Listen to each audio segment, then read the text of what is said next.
With any muzzle conditioning, we want to be using a basket style muzzle, and why we choose these muzzles over your traditional nylon muzzles that you may have seen on certain dogs or have been used on your dog at the vet. We use basket muzzles because these are easy to feed the dog through. They can pant normally, they can eat normally, they can drink. And if you're going to have your dog wearing something like this long term, the basket muzzles allow us to do all those things fairly easily versus nylon muzzles are more restrictive of natural movement. So we want the dog to be able to feel comfortable wearing a basket style muzzle like skin. We don't want them to feel restricted. We don't want any aversion to the tool itself. We want this to be a very normalized thing so that the dog feels comfortable wearing it long term, outside, inside, on your walks, etc. With basket muzzles, there are a variety of different brands, styles of them. I like Baskervilles. They are a little bit malleable. You can boil them in water to get a little bit more of a customizable fit where you would boil it so it's a little bit softer, fit it to your dog, and then squish it and then let it set after that. There are other ones that are a little bit more, I would say Baskervilles are a little bit more of a firm plastic, and this one, this blue one, I think I just got it off of Amazon, but it's a little bit more of a plasticky, a little bit more silicone feel to it. And then we have our standard nylon muzzle that vets tend to use, but today we're going to be using a Baskerville for her. This is a size 3. With fit of the muzzle, we want to make sure that the dog can do all of those natural things that we talked about prior, where it's not restricting any natural movement such as eating, drinking, panting. If it's restricting any of those things, try a size up. Or just a different style muzzle that might just fit your dog's head shape better, because I think these Baskervilles, they're shaped for the average dog. They're very out of the box, one size fits all type. But if you have a shorter snub-nosed breed like a pitty mix or bulldog, sometimes don't fit super well in here, or something very long snouted like a collie, these aren't the best choice. So there are other companies out there that can make more customizable things for longer or shorter snouted dogs.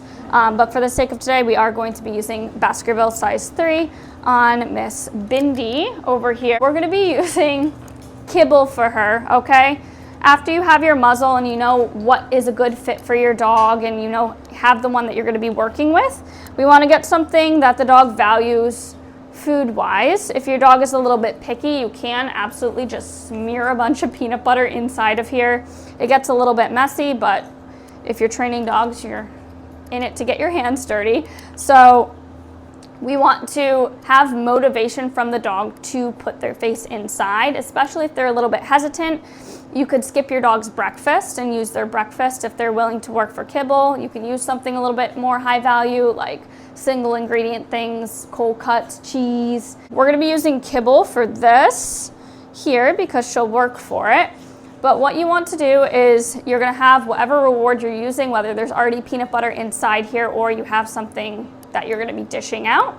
We're going to have the food in our hand. I usually will cup the muzzle from the bottom, and if they have any straps, I'll pull them away so they're not going to be getting in the way of things. And I'm going to put my hand right at the bottom where this little mouth hole is. See if you can see it.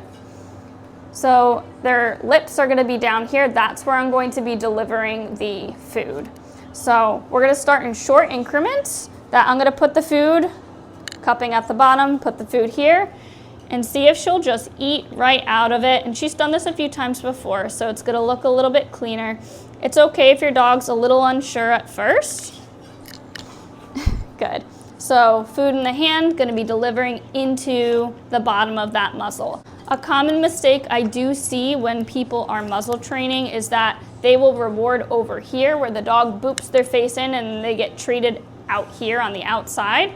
And I tend to not like to do it that way because I want the best part of the muzzle game to be coming from the muzzle itself versus a dog that just boops their face in and then comes out really quick to get a reward elsewhere. I want all the rewards to be like jackpot inside of here.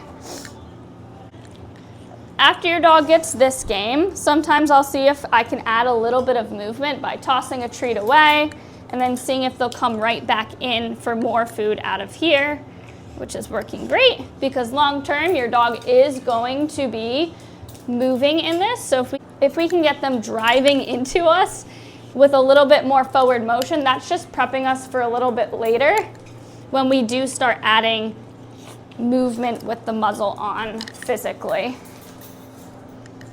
So I have the food ready here. I'm gonna draw her in, and then she still gets rewarded. Toss a treat out, oops. Try again, whoop. Grab some more, draw her in here. And I am moving backwards once she gets in there to encourage a couple steps in this direction.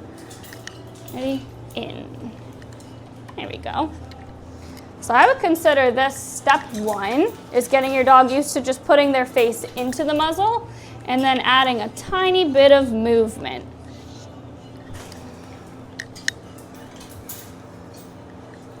Again, in here. Good.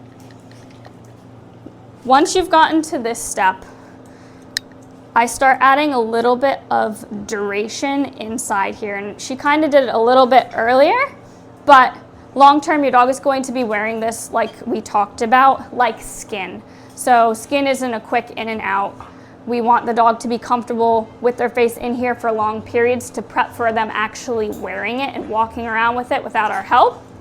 So what we're going to do this next time around is we're going to start building up a little bit of duration inside the muzzle. So what I do here is as she's eating, I'm gonna pull away the reward down for just a second or two and then bring it right back up. So I'm gonna count in my head, pull away the food, 1 Mississippi, and then I'm gonna come back up and reward. As long as she stays in there, we're good. Good. So I'm not gonna reward now that she's pulled her face out. She puts it in, and then we'll put rewards here. Good. Pull the reward away, bring it right back. 1 Mississippi, right back in. 1 Mississippi, 2 Mississippi, and then reward. And we can build upon this. I usually try to aim for a good 15 to 30 seconds, if not longer, before I go moving on to any further steps. So face goes in. I don't care if you have the food down here because she's kind of almost looking at it, just to help out that duration of time. And please take note that when she pulls her face out, I am not bringing the muzzle back in to her. I'm keeping it here and letting her make the decision that if she pulls her head out right here, that she's the one putting it back in. I am not putting it onto her face. A lot of dogs, especially if your dog has already had some history with bite history, whether it be at the vet, with yourself personally, maybe people coming in and out of the house, or people on the street, or other dogs, this motion coming at them can turn them off. So we want to make it as fun as possible and working with our dogs to figure out what they're comfortable with and then build upon that as they get the game.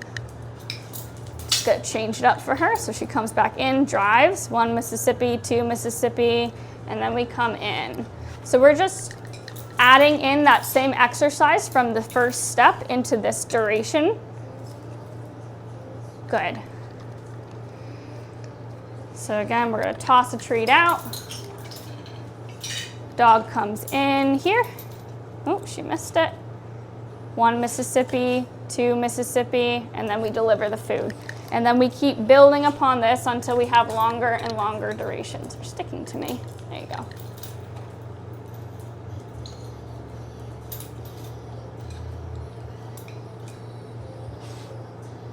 Good, that was a good one.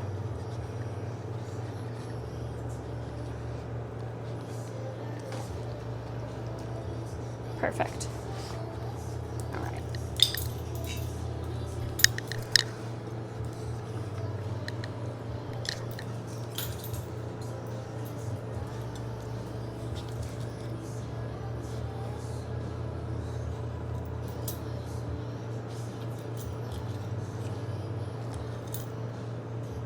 Good. So there she tried a couple different things. She tried smacking it with her hands, and I want to be careful not to reward something like that because when she does wear it long term, I don't want her to think it's okay to put hands on the muzzle and try and get it off her face. Good. So we have a decent duration at this point. She understands the game. Good. So when we're talking about from here, so from here, what we do is once your dog understands how to put their face in, they're good at duration, you can see the dog understands and is enjoying this interaction. There's no aversion that I'm getting, there's no hesitancy. Then I go for desensitizing, putting the clip on. Come here. So what we'll do, I try to do this a little bit more stationary. It's tricky to do moving. So I'll flip all of the straps outward so I can easily get it on. And I'll start feeding through here and slide my hand up and over the ear because the ear goes through the first part here. All right? And then I'll take it off. All while we're warding. Again, food at the bottom. I'm going to slide my hand up and over the ear here. And then I'm going to take it off. Once we're ready to go for the actual clipping portion, I do like to put a safety, and the Baskervilles are great. I'm trying to see. This muzzle that I got off of Amazon, you could definitely do it with this one too. They should have this tiny little loop down here, and what I do is you can do a standard flat collar. This one just happens to be a biothane one, but I will put this through, all right, and put it on the dog like your normal everyday flat collar. So this allows that as we're working to clip it on, if the dog does decide that once it's on, they're gonna try and just flip it off their face, they can't get it off completely and they don't self-reward by just flinging it off. So we have our safety strap on. Muzzle is hanging. We're gonna play our normal muzzle game. Face goes in. We have our duration to get up and over the ear here. And then once we're ready, we'll do our clip. And I think she's gonna go at her face for it. We'll see. So fluffy up here by her ears. This is why you get good duration, so that your dog doesn't mind when you're putzing around with this clip. There we go. All right, so once we are clipped, I'll keep rewarding the dog here. Get her leash all set up. And then I'm gonna go back to movement now that it's on their face, because some dogs get a little bit weird because it does have the center strap here that goes kind of between their eyes, and some dogs get a little bit weirded out because it is in their peripherals. So I'm just holding the bottom of the muzzle to support her chin as I'm luring and moving with food in my opposite hand. So again, one hand under the chin to support, the other hand is still delivering as we're just walking in tiny little circles. Doop, doop, doop. Good. Some dogs I'll throw in some basics if they know them. Sit. Good. Down just to normalize some natural movements that they might do on the daily.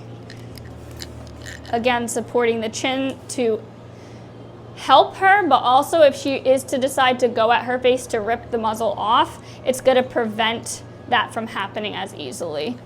If we've gotten to this point and it's going well, which it is, she hasn't tried to get it off at all, but once we've gotten to this point, your muzzle's on, your dog is wearing it, you can walk in little circles while luring, then we start to fade out the lure and do tiny short leash walks. So I'm just going to walk her in this tiny little area, see how she handles it. If she's doing well, I'm going to intermittently reward. Good.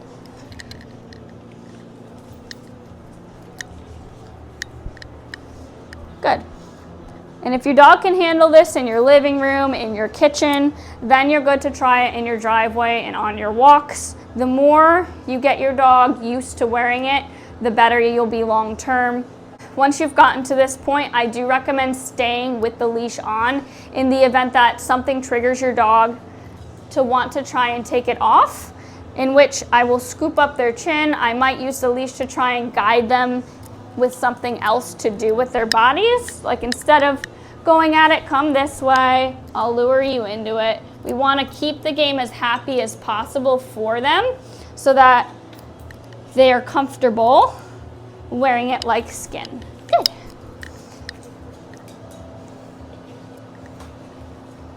Good job. Once you've gotten to this point with your dog where they're comfortable in the muzzle, they enjoy the game, they can wear it on tiny walks in your house, in your driveway, in your yard space, maybe even on the street. Then I go into maintenance mode where I will choose a few times during the day where the dog will be wearing the muzzle, whether it's for a specific purpose or not. I want them to associate it with just the game itself, and sometimes this goes on and sometimes it doesn't, rather than we only put it on when we're going to the vet, or we only put it on when the housemate dog is going to be out and we're worried about you guys getting into a fight. I want the dog to normalize that it just happens sometimes versus us having a negative connotation to the muzzle that this goes on and then I'm going to the vet, which then can create an aversion to the tool itself, because the tool, just like they get excited, just like your dog might get excited when you pull out your leash or you put on your shoes to go on their walk because they've tied the shoes putting on to going outside and having a good time. I don't want your dog to associate the muzzle comes out when we go to the vet, or the muzzle comes out when that dog that I hate is going to be around. I want them to wear it when you're watching TV, or maybe you're gonna go on your favorite hike and they wear it for the hike.